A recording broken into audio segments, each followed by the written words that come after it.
Ils sont au total 5 de criminels membres d'un réseau de recruteurs et de ravitailleurs en vivres et médicaments de terroristes ADEF. Ils ont été arrêtés par les services de défense et de sécurité dans la région de Boga, Tchabi, au site du Roumou. Présentés ce vendredi 16 septembre au gouverneur militaire de l'Ituri, ces malfrats sont passés aux aveux et chacun a révélé son rôle au sein du groupe.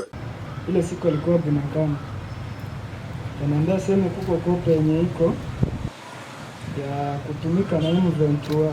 Huyu papa James ataniita, kisha kuniita naambia no Beti, nikamatia kaka poli ukakimbize wapi Boga, nakashukisha kwa huyu Sadiki.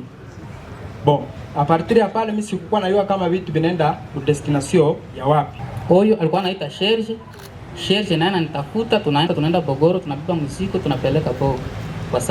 Des liens entre ces réseaux de recruteurs et de ravitailleurs de ZADF avec les terroristes du M23 sont plausibles dans la mesure où deux membres de cette bande criminelle sont venus de Bunagana au Nord Kivu, affirme le lieutenant Jules Ngungu, porte-parole de l'armée en Ituri. Au gouverneur militaire et commandant des opérations, le lieutenant général Luboyan Kashama Johnny, d'interpeller certains jeunes coopérant avec les groupes armés de se désolidariser de ces entreprises criminelles. Et je demande à la jeunesse, si vous avez encore un cœur, et c'est un appel que je fais, que ce soit aux jeunes de Codeco, FPIC, Zahir, FRPI, arrêtez de faire tuer vos frères.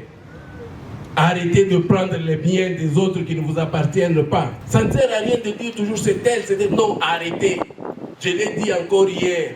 Rentrez dans vos activités en attendant que le désarmement, la démobilisation arrive. Elle va vous trouver dans vos activités. On ne le dira jamais assez. L'état de siège a permis de démanteler de nombreux réseaux criminels en Ituri. Pour preuve, il ne se passe pas 2 jours sans que des membres des mouvements insurrectionnels ou leurs complices soient neutralisés ou capturés par les services de défense et de sécurité sous le commandement du lieutenant général Luboyan Kashama Johnny, ce qui démontre la détermination du commandant suprême de FARDC et de la police, Félix Antoine Tshisekedi Tshilombo, à mettre fin à l'insécurité en Ituri.